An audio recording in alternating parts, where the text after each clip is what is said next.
excited to be here at the biggest, loudest, most engaged union convention in the entire labor movement. And I just got word, you have signed up 93% as members. That is awesome. I'm proud to stand on this stage with President Rolando, who I hold the highest regard of. He is a force on the Executive Council, smart and focused on labor's rights. And all of your leadership here, you have outstanding leadership.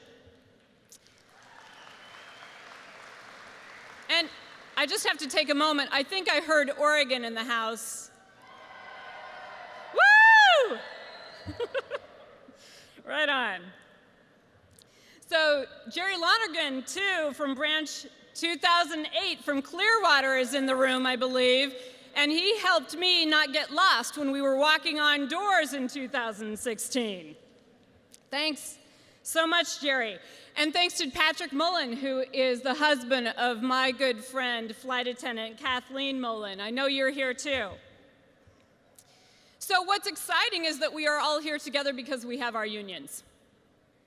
If we didn't have our unions, in times like these, we would be like the Enron workers, ghosts, without anyone to speak up about what's going on that's wrong, without anyone to fight back.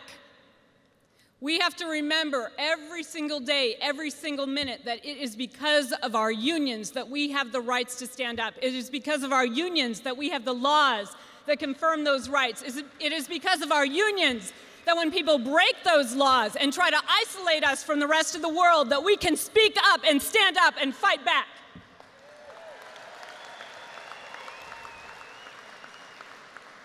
So how about some union pride in the room?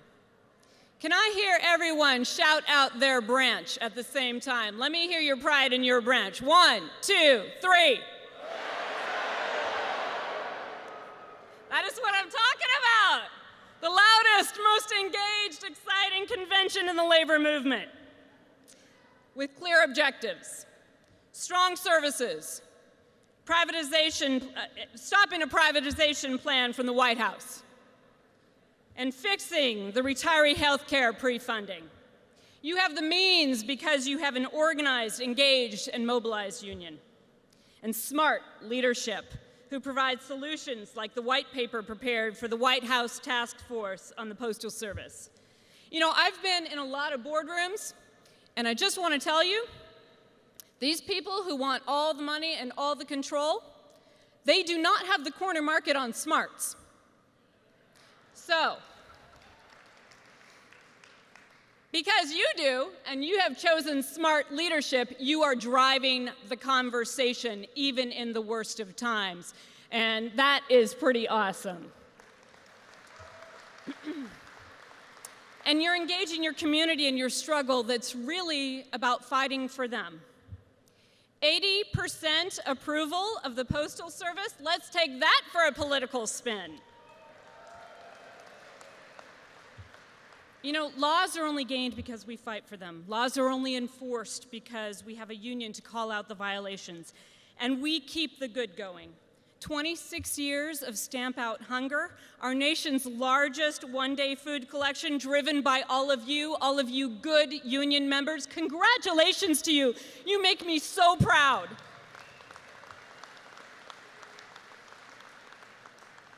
You know, the attacks on federal workers, the attacks on our union rights are really about getting rid of the last roadblock to those with the money and power to control everything. The attacks on pensions and health care, at Social Security, and cutbacks, and the attempt to privatize the Postal Service, this is all about driving everything to the lowest common denominator, getting rid of our unions, and having no ability to stand up and make sure that the people of this nation have equal access to opportunity. The Association of Flight Attendants is 50,000 flight attendants at 20 different airlines, and many of them are flying over us right now, raining down solidarity on this convention. I will never forget my first week on the job when my flying partner of 35 years told me, listen, management thinks of us as either their wives or their mistress, and in either case, they hold us in contempt. Your only place of worth is with your flying partners. Wear your union pin, and if we stick together, there's nothing we can't accomplish.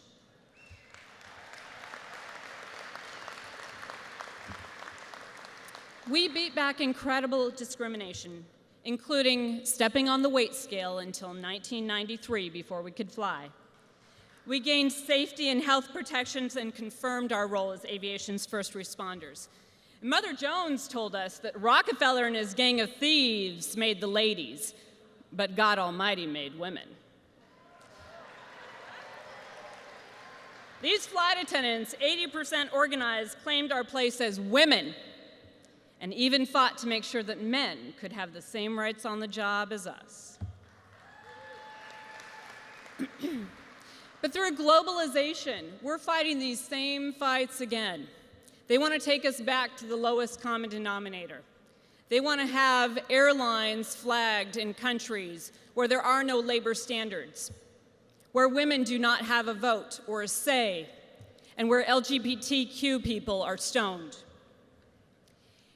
And we are fighting to stop that. I can relate to your fight against privatization.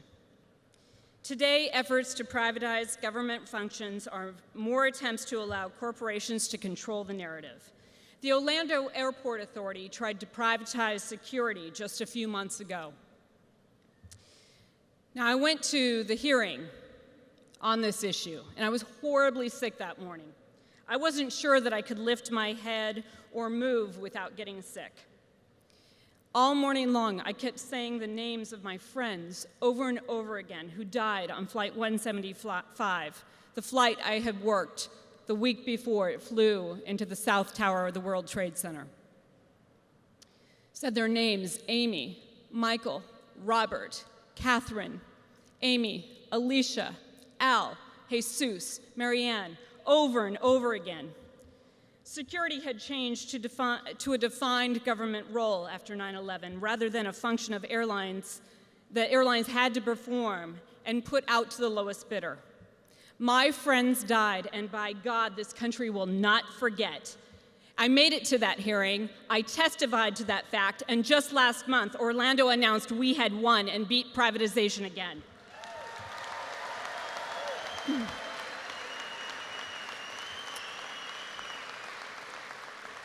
In 2005, at the end of the 3-long-year bankruptcy at United Airlines, they came after our pensions, like Pan Am, TWA, and US Airways before them, American, Northwest, and Delta after them. When $80 million would have saved our pension, the bankruptcy court approved terminating it while awarding $400 million to the top executives and a $4.5 million pension trust to the CEO alone. We fought every way we could. We took our fight to Congress, too. We spread out all over Capitol Hill to get lawmakers to force United Airlines to keep its pension promise, the pension we had bargained for, the pension we had earned. At the time, many congressional offices didn't even know what the PBGC was because since the passage of ERISA, it was just expected that pensions were a sacred cow that would be provided.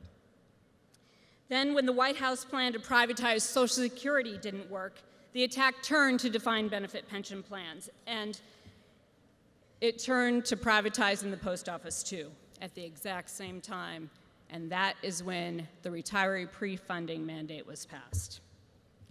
House Democrats tried to hold a hearing, but they didn't control the Congress. When Republicans refused, the Democrats held the first ever online hearing, and in just 1 week, we turned out 15,000 flight attendant personal stories to provide the human factor to our fight. One of those testimonies stood out. It went like this. My name is Jamie Manley. I am a 46-year-old woman. I am a wife. I am a mother of 4 young children. I am a daughter of a proud World War II and Korean War veteran. I am a daughter of a liberated 1960s feminist who worked to put food on the table for her family. I am a sister, aunt, friend, and neighbor. I am honest, hardworking, faithful. I am college-educated, community-oriented, and family-driven. I am the girl next door. I am exactly what United Airlines was looking for when they hired me 21 years ago. I am their past, but also their future. I am a promise broken. I am despair. Can you see my face yet? I am sad. I am worried. I am the face of 28,000 flight attendants who may lose their defined benefit pension. I am a burden to taxpayers. I am Jamie Manley. Our efforts turned the House around, and we got a bipartisan vote to stop termination of our pensions.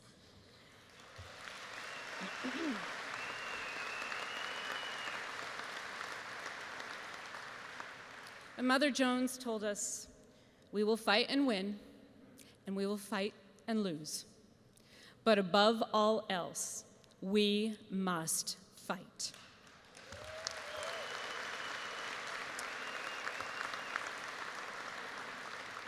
The Senate failed to act. Our pensions were terminated.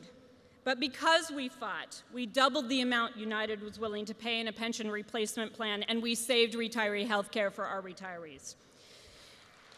Sometimes we fight by rallying, sometimes we fight by marching, sometimes we fight by voting, sometimes we fight by singing, sometimes we fight by striking. But above all, when we fight together. You know, corporate executives don't turn on us with guns and clubs and bombs today. They let the supporters in Congress and then in state houses across the country do their dirty work. They use their lawyers to try to strip us of our rights. As long as we believe our issues are unique and social issues are not also economic issues, they will get away with it. Pitting people against each other is the specialty of those with money and power. We need to open our arms wide to welcome our neighbors into our unions. More than 100 years ago, Frederick Douglass told us all we need to know. He wrote, "The difference between the white slave and the black slave was this. The latter belonged to one slaveholder, and the former belonged to slaveholders collectively. Both were plundered, and by the same plunderers. The white laboring man robbed by the slave system of the just results of his labor because he was flung into competition with a class of laborers who worked without wages. The slaveholders blinded them to this competition by keeping alive their prejudice against the slaves as men, not against them as slaves." I want you to look to the left. Now look to the right. Now take a look behind you and tell the people all around you, I've got your back. Should we try it? I've got your back. Let me tell you something. Flight attendants will not fall prey to the I lost my pension, so you should lose yours too. We will not be fooled by the callous greed that would pit us against each other so that we can help them drive us to the lowest standards, and a few can take all the power and all the money. We know one thing. We work. They don't. Which side are we on? We're on your side. We've got your back. You know, the teachers of West Virginia said the same thing this year, and through the power of their solidarity, they won, even though they didn't have the right to strike or even the right to bargain. Solidarity is everything. It's unconditional power, hope, family, and it can break through every struggle. It's a force stronger than gravity, and solidarity will win. I have one request of you. Tell everyone you know that you love your union. Tell them to join unions, start unions, run unions, become leaders of their union. Share your story. Tell others what our unions can do so that we can continue the fight.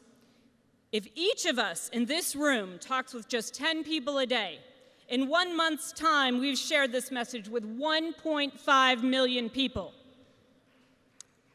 That's a lot of power in this room right here. 1.5 million people in 1 month's time.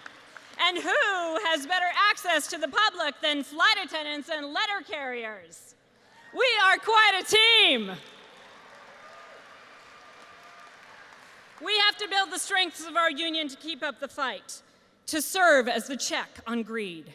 We need strong services, a public post office, and a fix to the pre-funding mandate that has never been anything other than a private sector bought and paid for political maneuver to bankrupt the United Postal Service. I've got your back. And I just have one last thing to say, and I hope you'll say it with me.